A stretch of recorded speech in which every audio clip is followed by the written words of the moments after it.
Today's paper is quite frankly a sort of a train wreck of research. It was I had an idea for the paper, and every time I went into it, neither the paper turned into being something that could possibly be presented here in a space of time, or it went other places. So I'm just trying to bring it together and hold it together. So I don't really have a paper worked out.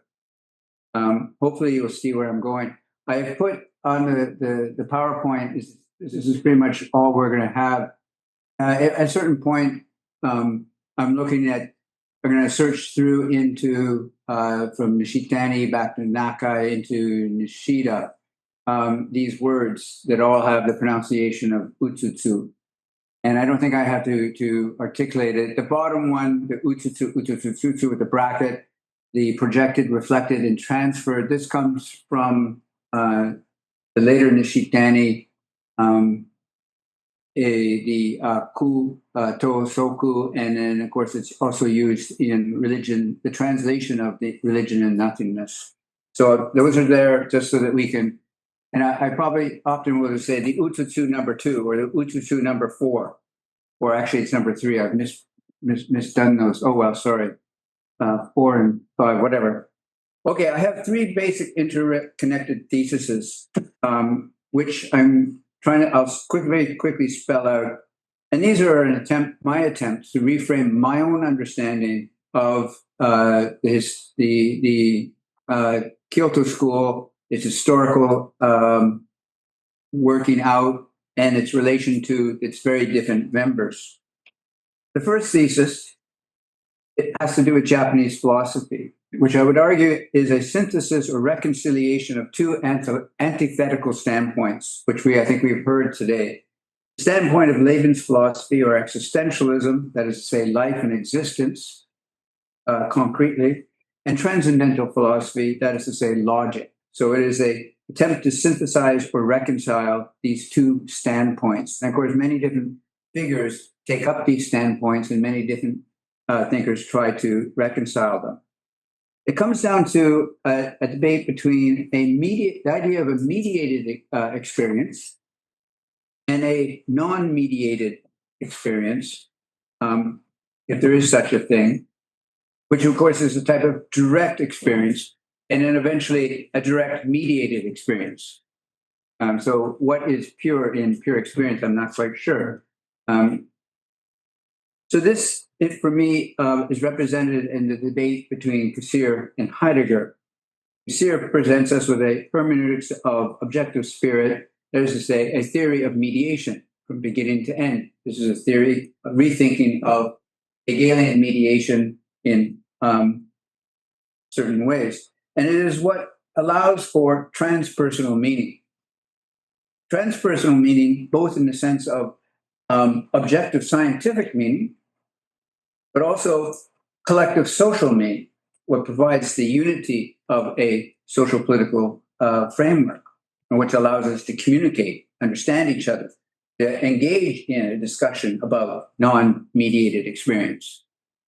The other one, Heidegger, provides us with at least in the way it's spelled out in Being and Time, a hermeneutics of the finitude of Dasein. And here, of course, he's a direct critique or pushing back against the neo-Kantianism, specifically Cohen's official scientism. And I would argue less of a pushback against Nattwerp and Cassirer, which Heidegger clearly has respect for. It is also, of course, a pushback on Husserl.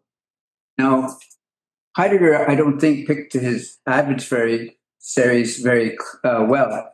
To argue that the early Husserl is a dualist ontology smacks to me of someone who just didn't read Husserl, or at least not very well. So Heidegger's characterizations of people are questionable.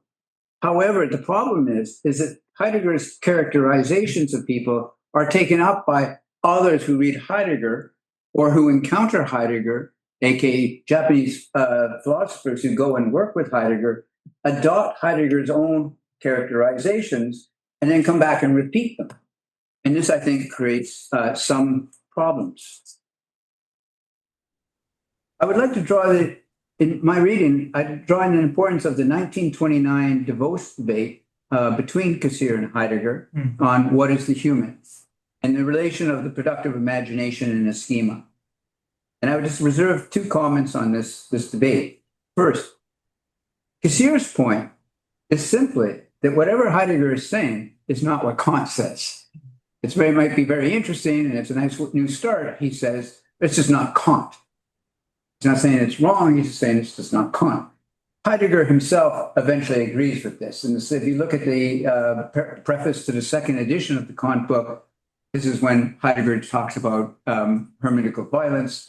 And basically it comes down to, yeah, Kant doesn't say anything. It would have been nice, but no, this is me.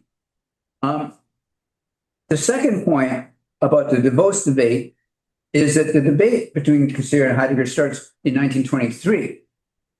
Cassirer is the first to really bring Heidegger up and recognize him as a future star and invites him to give talks. They have a very close sort of working relationship. And this is the only reason that Heidegger would engage. He thought he was the only person in Europe worth engaging.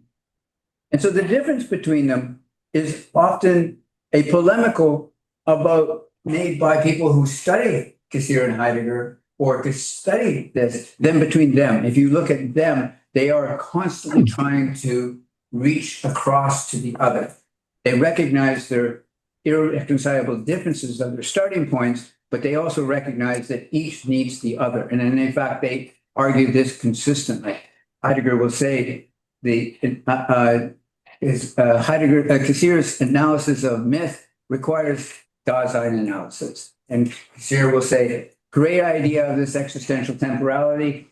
When you get to your second volume where you talk about the form of time and how you move from the existential to the form of time, give me a call because you're coming right through my neighborhood because this is what you're going to need. And Cassirer says this explicitly in the third volume.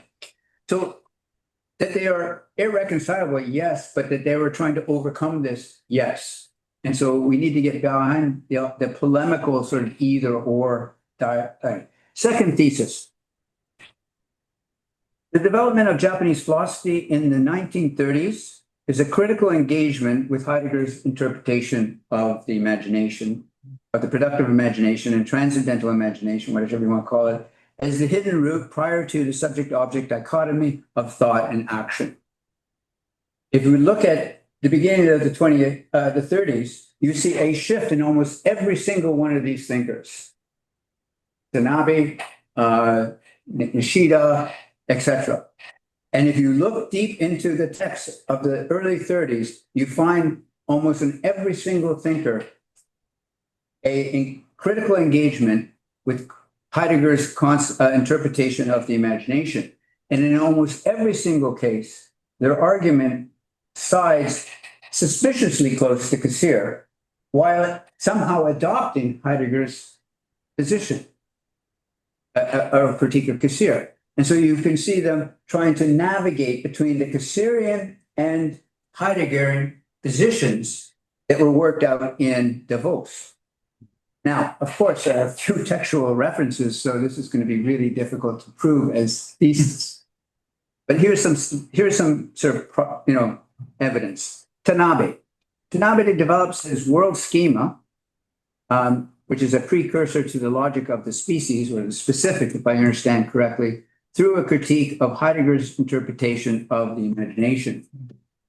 If you go back to the DeVos debate, one of the things that Cassirer makes clear is that the imagination has to do with the specific or the species. That was one of his main points against Heidegger.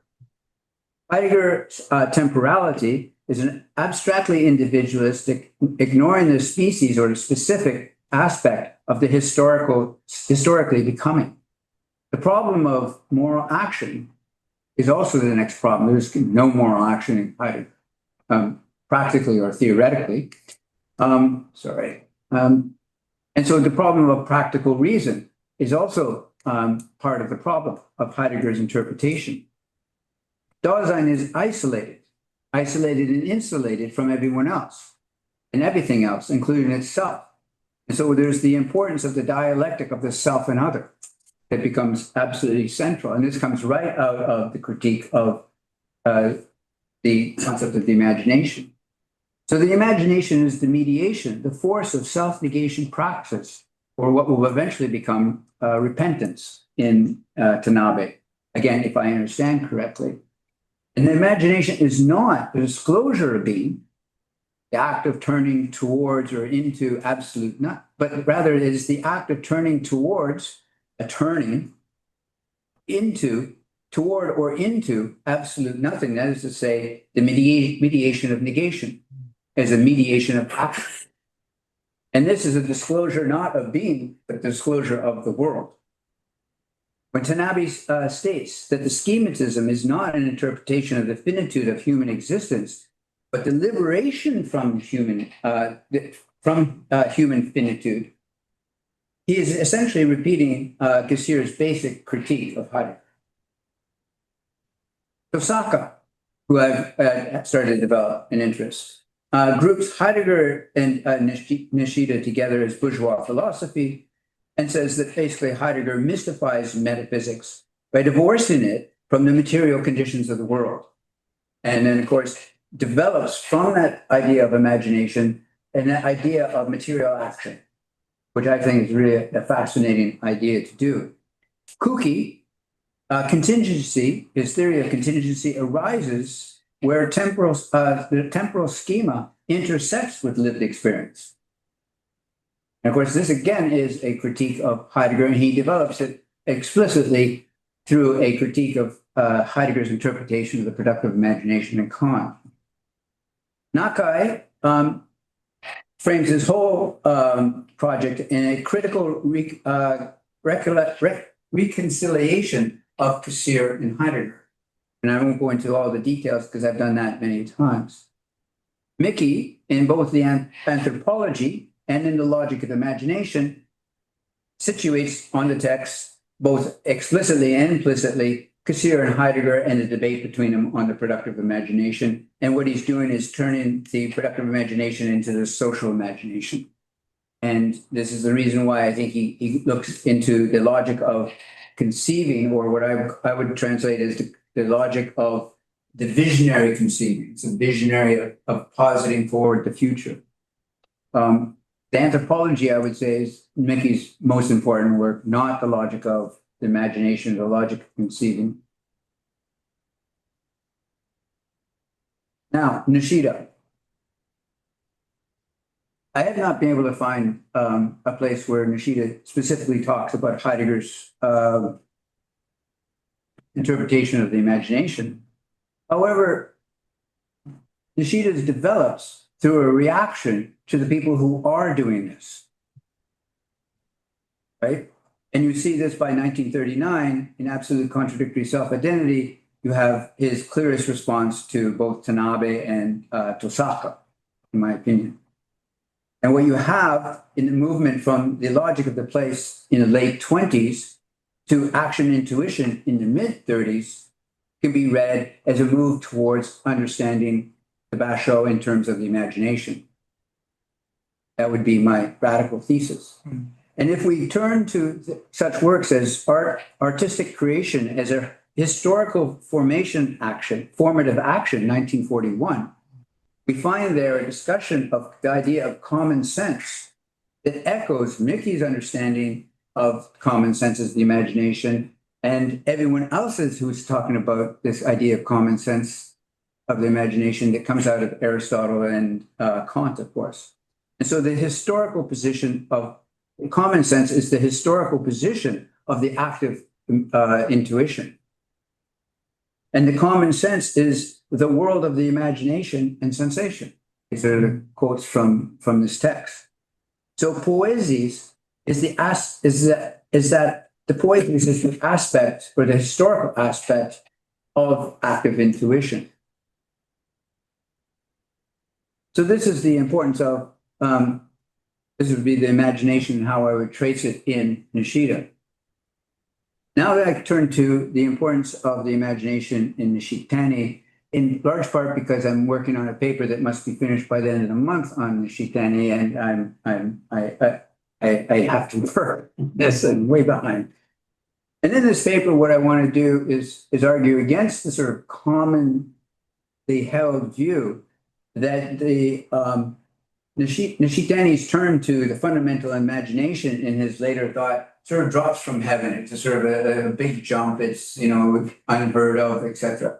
And I want to argue that the imagination has been there in Nishitani pretty much since 1941, at least. I don't go back further because I don't have time, and the pre-1941 text is just unintelligible to me, to the Japanese.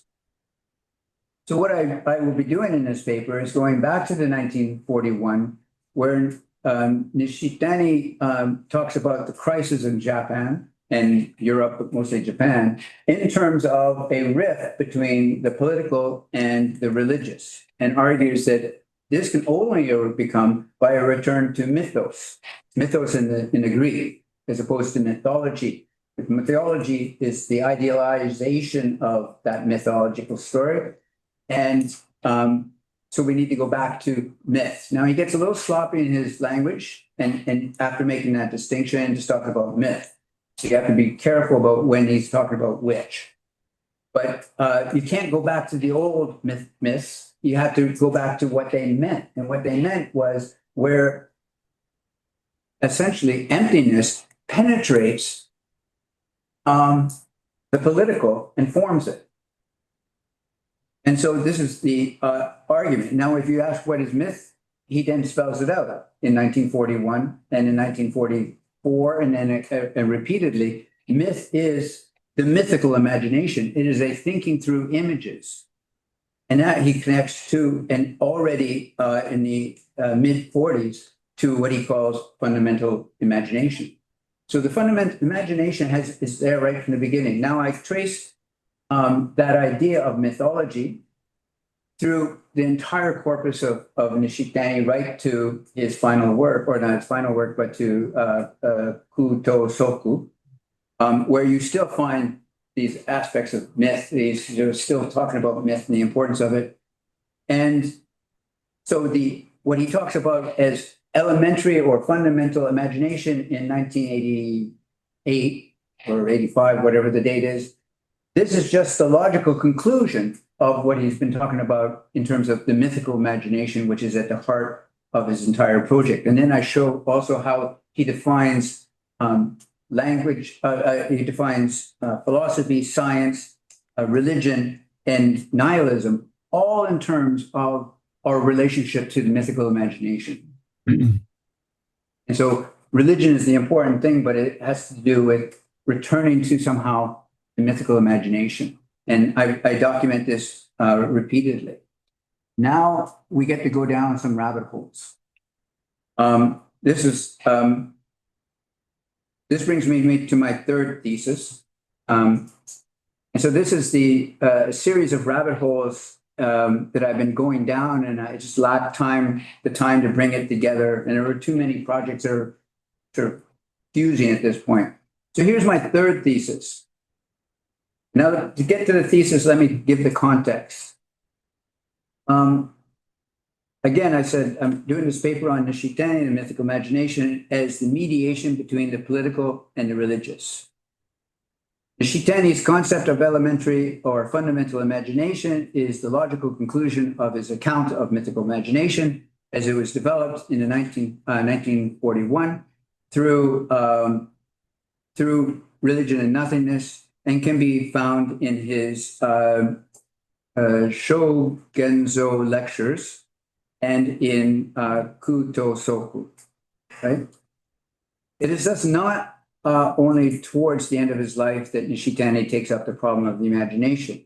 Now, interpretive points for the assumptions that I make. One, Nishitani's understanding of the mythical imagination is taken completely from Cassir's treatment of mythical thinking. I have two reasons for making this claim.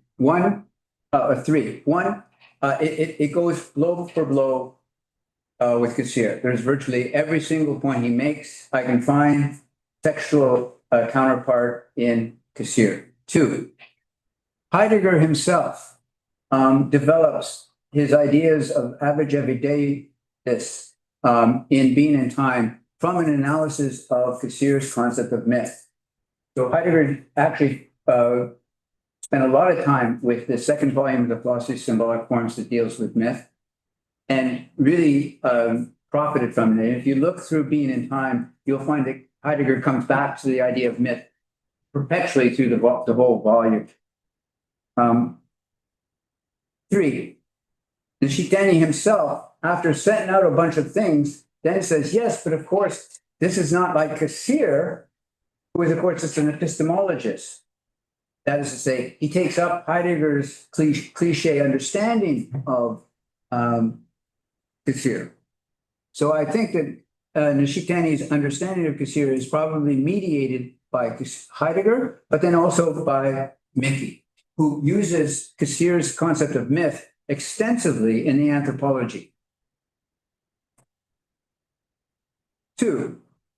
While Nishitani shares Heidegger's critique of Kassir, Nishitani does not ground mythical thinking in an analytic of the finitude of Dasein, as Heidegger says he will do, explicitly in 1925, and then again in 1927 in Being in Time, and then in 1929 in his lectures.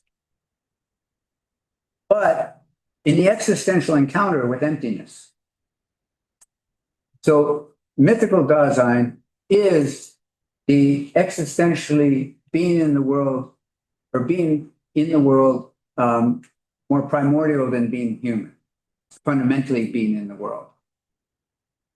And that's actually where, if you look at this famous quote about being fundamentally being in the world, or being in the world more fundamental, where I forget the quote now. If you look at it, in that paragraph, it comes from myth. He's speaking about the myth. 3. What is new in the later Nishitani's treatment of the imagination? So if I'm saying that the imagination has been there from the beginning, that it's part of mythical imagination, that this is the link between the religious, sunata, ku, emptiness, and the political world, the objective world, so your immediate, etc. What is, if his treatment of the imagination is not new, what is new, right? So what is new in the later Nishitani's treatment of the imagination? In the imagining of emptiness, is the defining of soku in terms of the imagination. This is what's new, I think, or more explicit in the later work. So Nishitani now comes out and defines the soku in terms of the function of the imagination.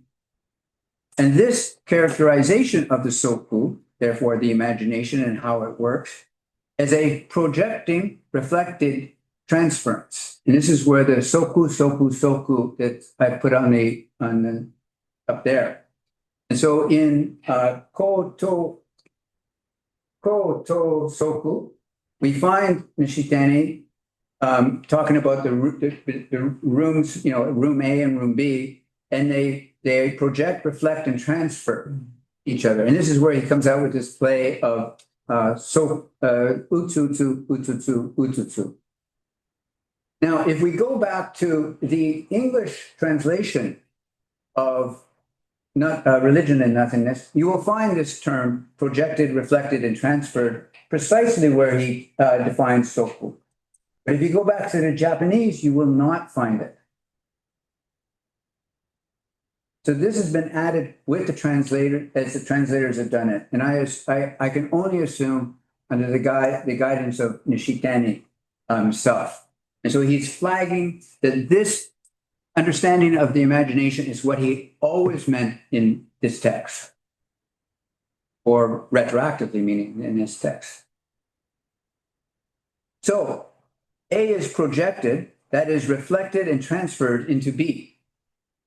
Whatever your A is, into B. And B is projected, that is reflected and transferred into A. This is the structure of soku, it's the structure of the imagination. Now, Nishitani articulates this relational logic in terms of a play of the phonetic pronunciation of utsusu. Now, Nishitani also employs the play in his shobon Genzo lectures. And so now, just to keep me honest, here's a passage. This is just a rough translation that I quickly made. The character of the character for mirror is used here as a metaphor to describe the figurative presence, the sugata. Sugata is a character that Nishitani uses only for a very specific thing.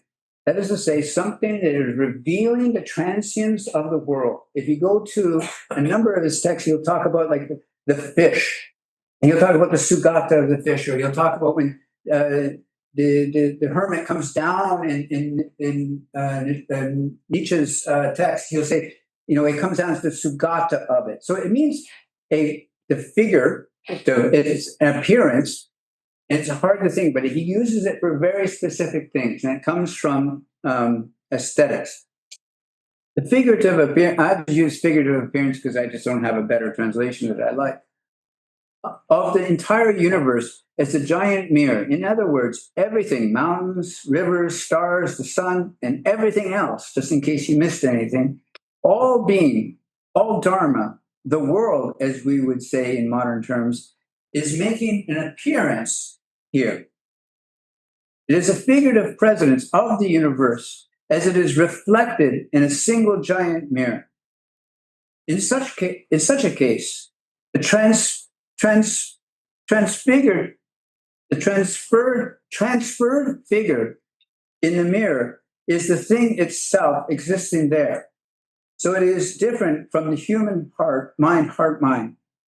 When something is outside and utsuru, into or in the heart mind, it is in the very ordinary sense a figurative presence of something reflected in a mirror. In this sense, the thing is outside the mirror, and the image of the thing, that is its image, is utsuru in the mirror. When the human being thinks about or looks at something, it is in this form.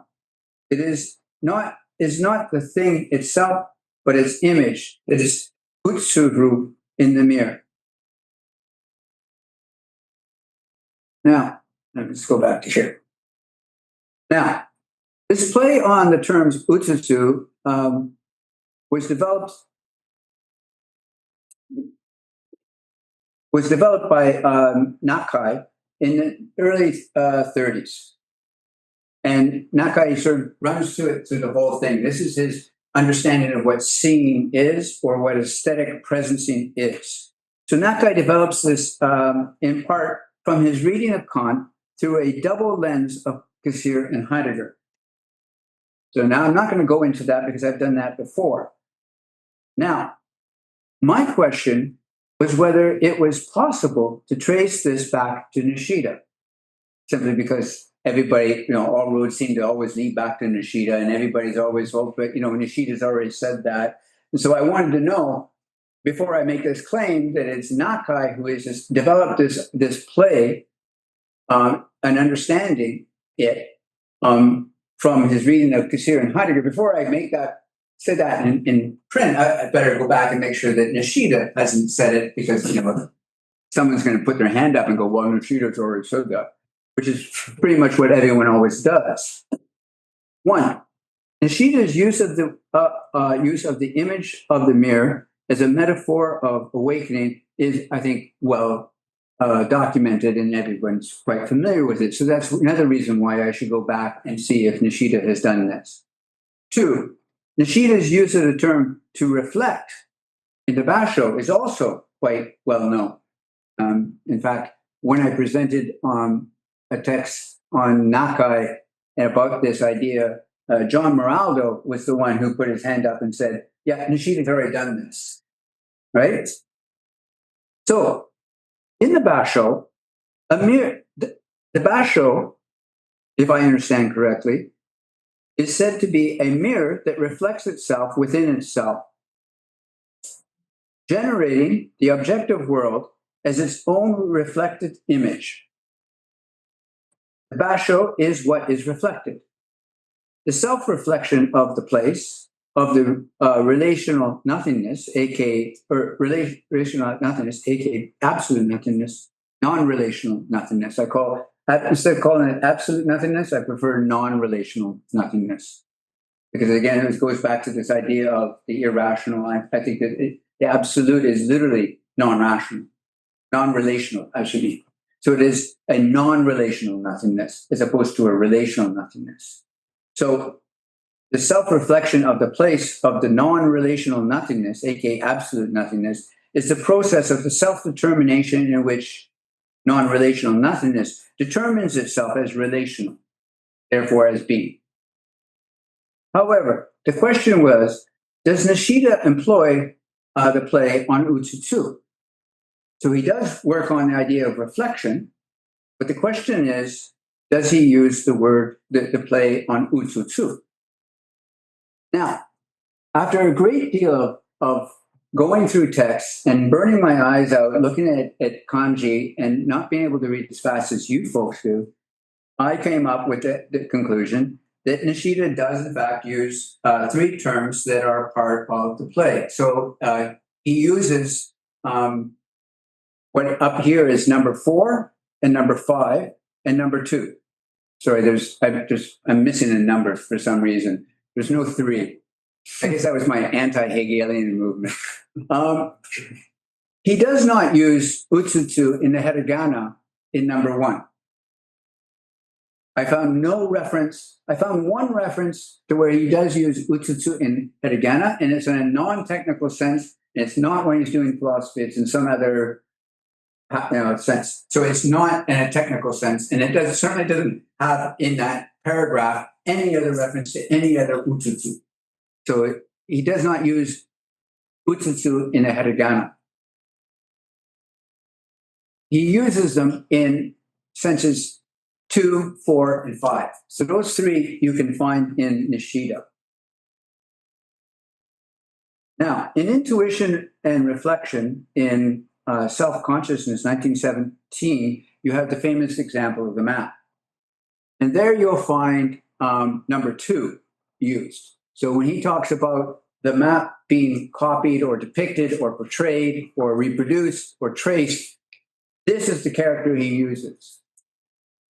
Now, you do find in that paragraph the number 4, to reflect or project, but it's used separately in the 2 paragraphs. You do not find the idea of to move or to transfer in that paragraph.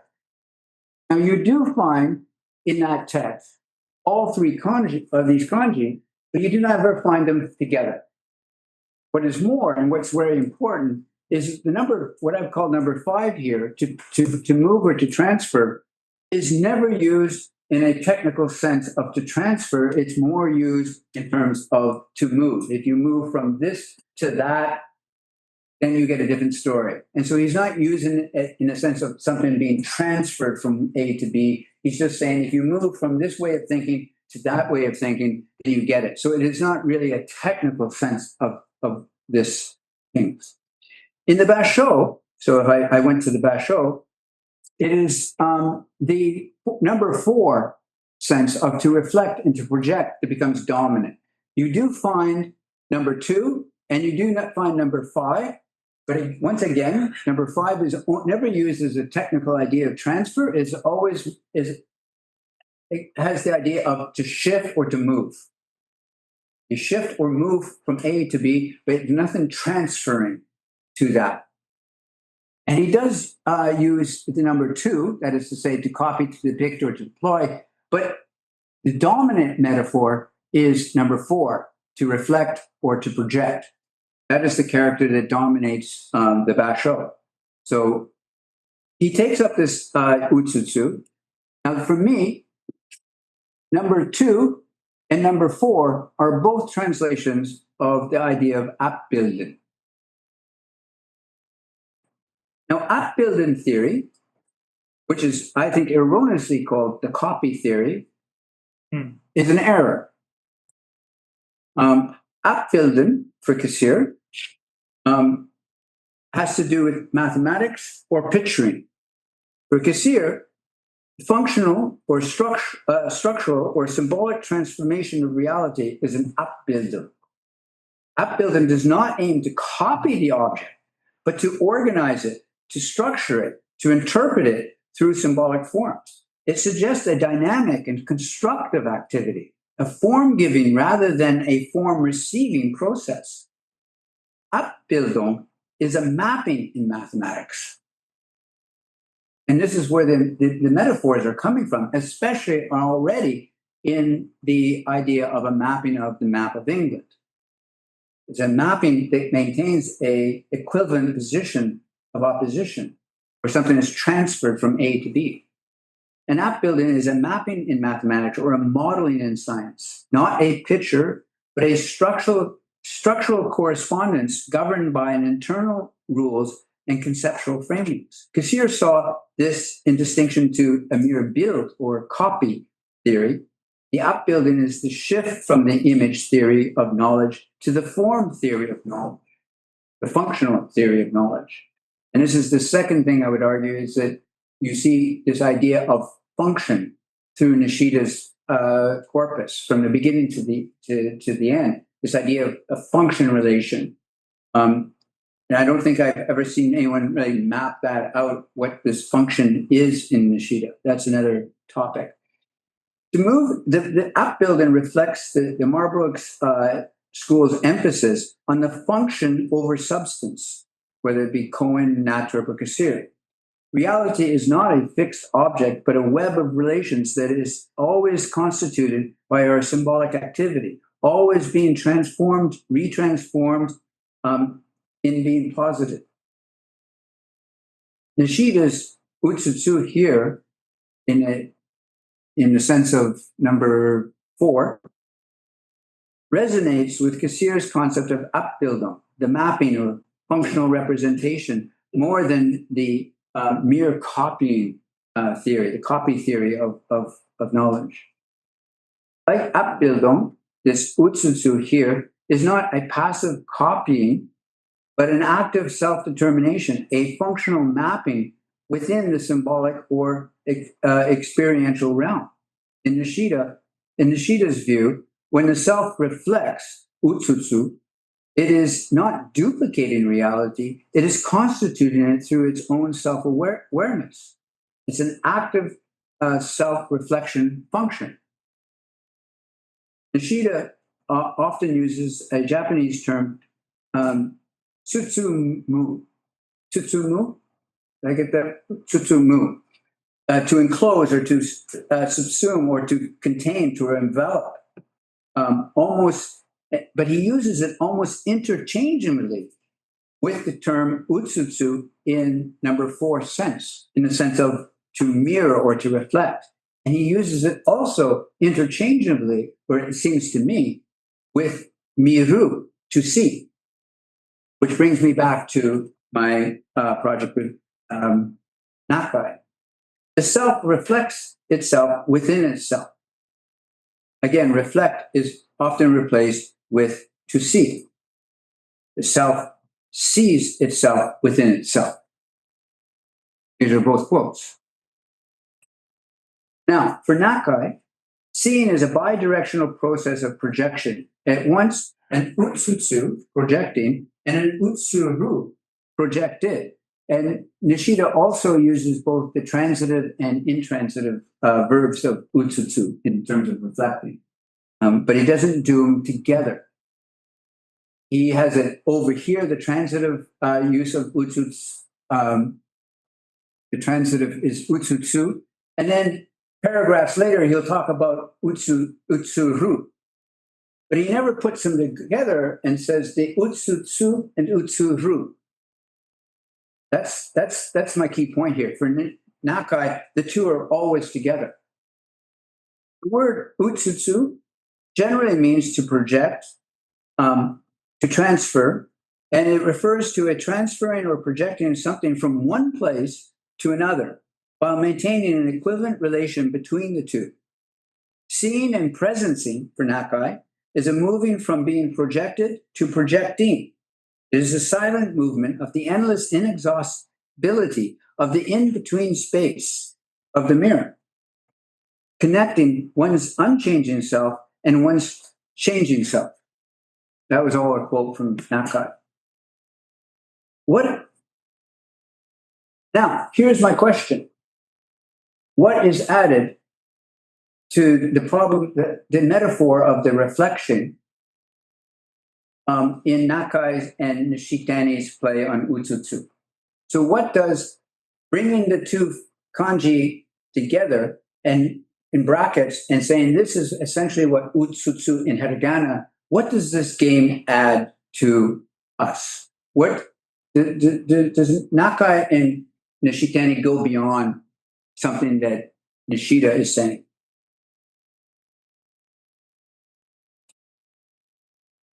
Specifically, what is the third utsutsu? To move or to transfer. So this is number 5.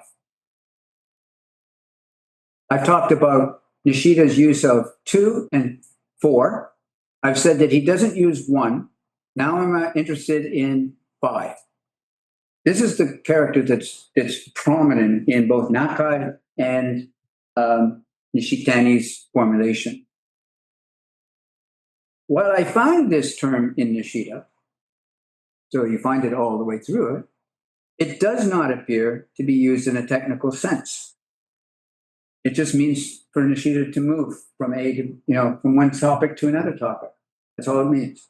So it's used in a non-technical sense. It doesn't have the intellectual thrust or import of the utsutsu number 4. For Nishitani, though, this is of great importance. And by formulating it this way, the importance comes out. The reciprocal relation between the rooms, A and B, is such that something that is essentially belongs to A manifests itself by reflecting, in the sense of 4, itself, by transferring, in the sense of number 5, itself, or projecting itself into B. Moreover, it does not manifest itself in the form of A within B, but as a part of B. It is that of a part of B that is crucial. What Nishitani is doing is saying that the movement from emptiness of the religious to the political, that is to say, anything in the world, is one in which the reflection also transfers such that the nothingness comes into the world and the world comes into the nothingness. There is a literal transference. It transforms the other unit. It becomes part of the other unit, not just reflects it, but becomes part of it, transforms it. And this is where I see Nishitani going beyond Nishida. And 2, this is where I see his debt to Nakai as being informative, because this is, of course, also Nakai's point in how it works in art. And that is very quickly, very roughly what I have. I went down the rabbit hole of looking at nuanced things just to see what's the differences, and that's what I came up with. So Nishida does not use utsutsu in the hiragana number 1. He does use it in number 2, but only in that early example of the map. And after that character doesn't seem to be important or predominant. His main idea of reflection is number 4. That's the one he uses in almost complete isolation from the others. And he uses number 5 to move or to transfer, but in a very everyday sense of the word. It's not in a technical sense. And what Nishitani, following Nakai, is doing is making sure that we understand that the bidirectional projection of emptiness and ourselves, as the bidirectional projection, is a reflecting that also transfers Buddha nature into ourselves. And this is what I think is at stake here. And that's it. There's no big There's just, that's it. Thank you very much. No, if you have a question, of course, or comments, you can start soon. No, just comments. I mean, there's no other than agreeing that number 5, like that utsumu, like the one that shows movement. Yeah, we see that a lot, like Nishida being used only for movement, right? Actually, that one is also used in Japanese for example, kase ga utsuru, right? Like to be infected by a virus or something like that. We use that to do as well. So I think it makes sense. And then you were comparing the utsuru with tutsumu, right? And I always felt, especially in the basho, I always felt that it's, I don't know, like it smells to me a lot like Aristotelian, like because for Aristotle, the place, the topos, also embraces and gives placement to the ideas. So that always felt to me so Aristotelian, like using this term like tsutsumu, right? And so that's just one more comment. I don't know if you have anything to comment on that. And one more. Itabashi-san, do you know Kakuni Sensei from Ritsumei? Yeah, Ritsumei, right? Ritsumei. Kakuni Sensei, he has an essay on Tsutsumu and Utsuru as well. So I was looking here and I found I have the essay in my computer. So if you want to send you, yeah, I will. Yeah, it's in Japanese. And I remember he studies Remokonti, right? I think. Yeah, that's right. And yeah, I immediately, the moment when you were talking about like Utsuru and Tsutsumu, I immediately remember of so yeah, I listened to you. Just these are just my comments. Yeah. And if I can add one word, it's true that Nishida in, for example, Basho essay doesn't use utsuru in the 5th sense, but he used several times utsuriyuku.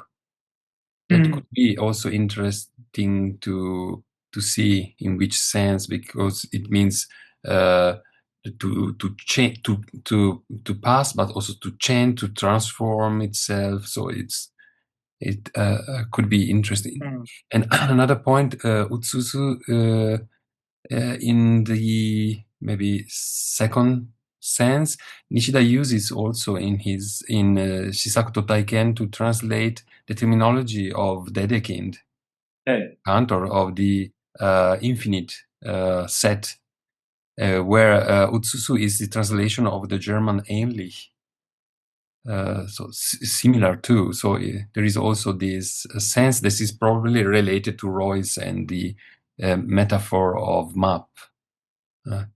Just to say something about the terminology.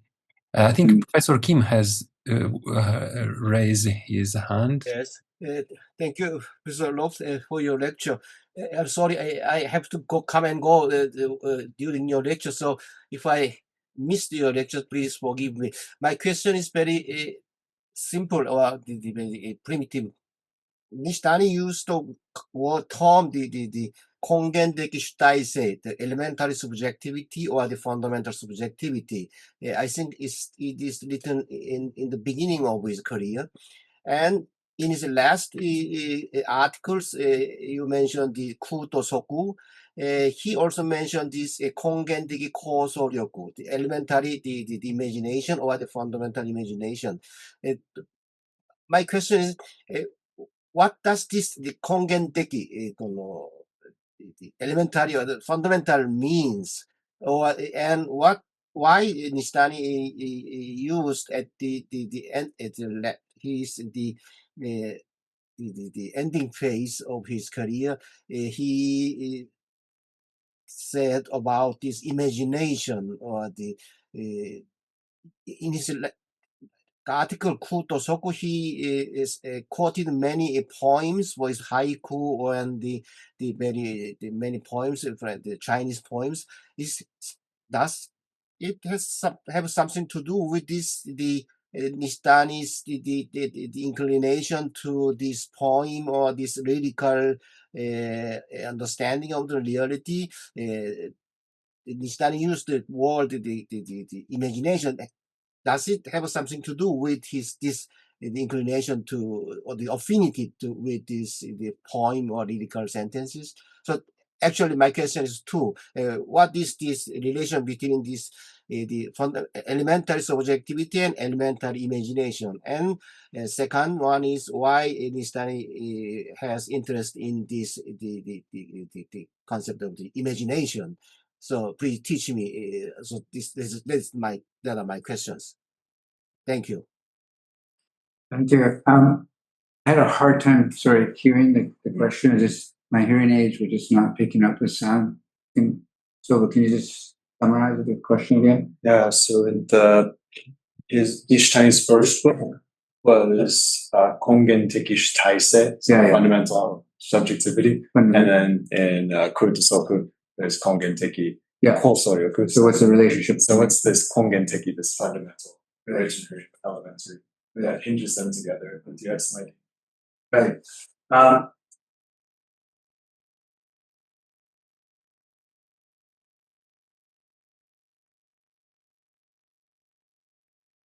No, I don't have any ideas about that.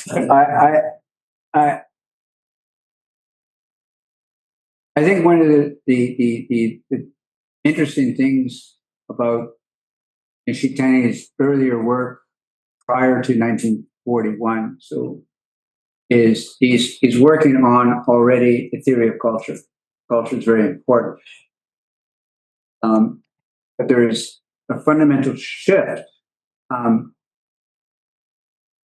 when he moves beyond 1941 that I haven't been able to figure out what is at stake. And it seems to be an important change there, but I haven't been able to really figure out what it is. And so the answer is I'm not a Nishitani expert, and wouldn't be able to give a coherent answer on that. Sorry. Know your limits. Okay, thank you. Thank you very Sorry. much.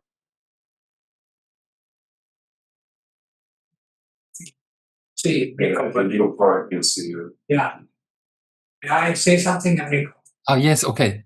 Okay. Now, 2 points. First, at the beginning, you said that Nishtani basically followed the lead of Cassirer about myth.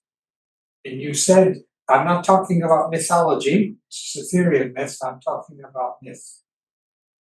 Ethos. Ethos. I have the exact opposite impression. Now, just to jump back historically, the word mythologein comes from Plato, and it simply means to tell stories.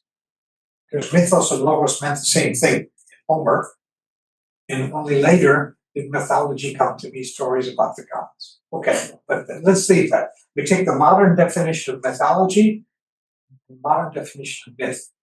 Now, Cassirer, he talks about myth, not just the theory of myth, mythology. He talks about myth. I mean, he has stories about the Nordic gods that rise and fall. He has stories about Aboriginal creation myths. I don't think he deals with Christianity and very little with Greek myth, but he uses all sorts of natural symbols. In other words, he's talking about myth in action in a cultural setting. Nishtani doesn't. It's all theory. There's a hint of the importance of myth in Christianity when he goes after Bultmann, but he doesn't go after any specific myth.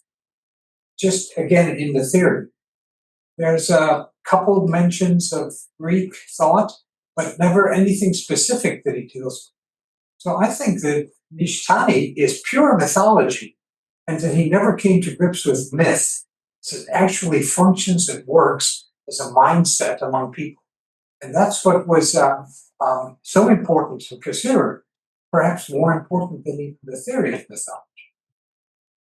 But that's just my impression. And you know much more about Kasira than I, so all to you. The other one is, I think you made a really interesting point for me about the Sugata and the way that Nishitani uses it. Why does he use the word Sugata? And in the context in which he uses it, he's talking about exactly what you're saying. The thing reveals its tatata, its true nature. And that's a Buddhist expression, Sugata. Sunao no Sugata. Sunao nakata. The revelation. And I never paid attention to it because the character throws you off. That he uses, but it actually is a Zen saying, I believe, the Sugata. This is one of those old words, etymology we don't really know too well. So let me go backwards. I think he probably wanted to kind of Yeah, no, it was just about Sugata, not in Nishitani, but in the early Tanabe that I was talking about before. There, you see, of course, you can, if you already talked about form, there's keishiki, there's kapachira, there are other words to say, but when he talks about the Bergsonian duration, there it's always Takata. Okay. So because standard Japanese says is keiso and shitsuryo. And he wanted to separate himself from that completely. So the word sugata in Japanese has the word su, as in sushi. So Su what? sushi. It comes from, this is the etymological roots of the word sugata. It's not. I'm pretty sure about what I'm about to say.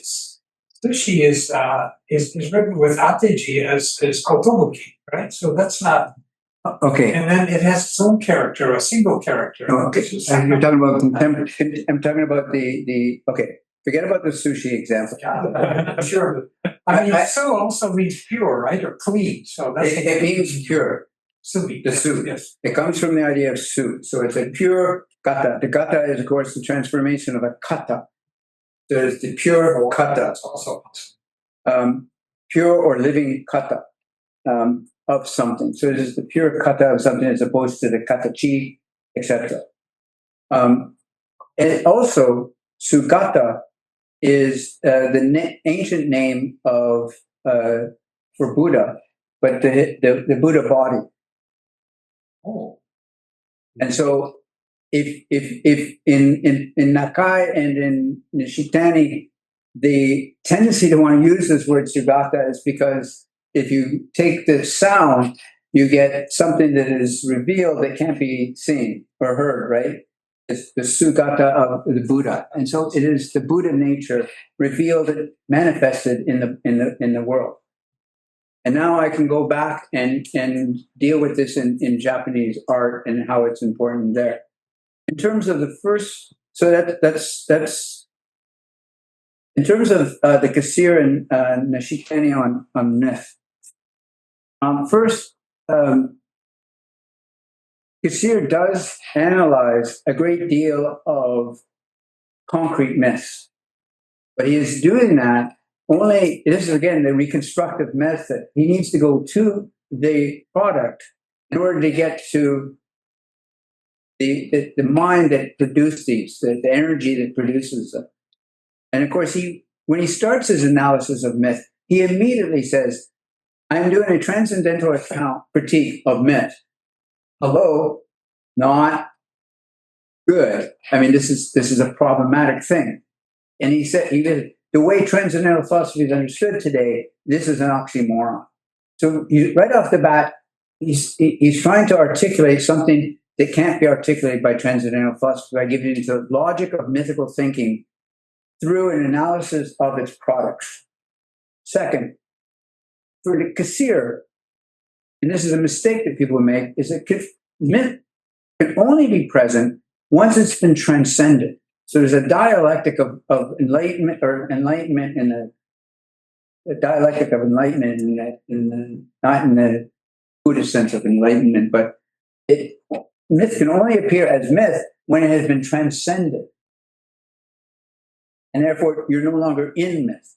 And there is the paradox of trying to give an account of myth.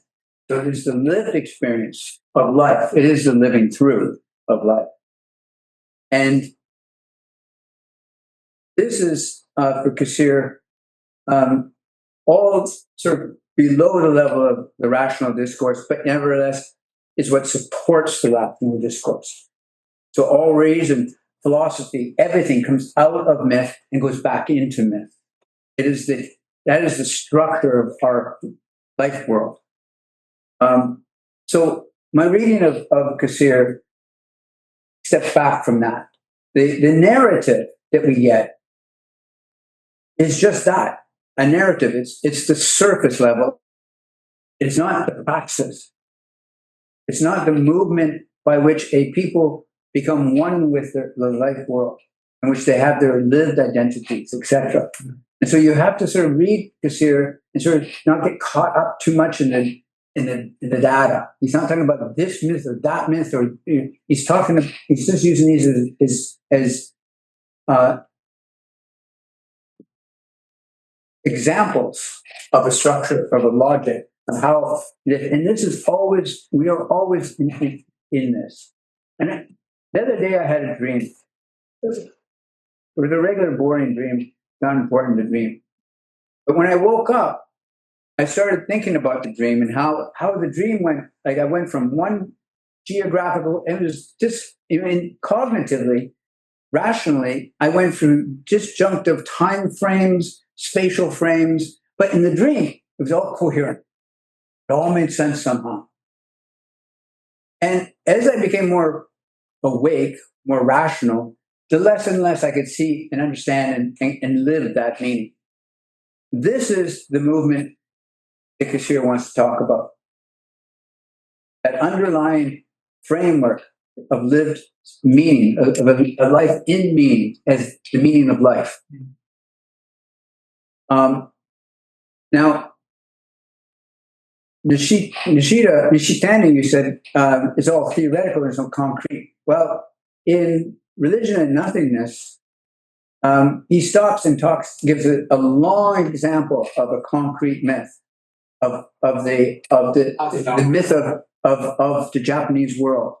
And if you look at that myth, in terms of his whole philosophy, in terms of the importance, I mean, he says there are three basic things that every religion and philosophy must deal with.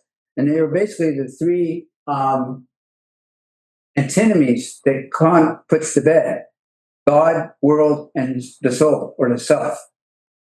And he says this is what every philosophy and every religion has to come to grips with, the unity of these. And in myth, these three make up a unity. In myth, they are lit. And then he says, and here's a Japanese myth. And if you look at the way he describes the myth, you see the whole theory being read into the myth of the Japanese world. In Religion and Nothingness, second last chapter.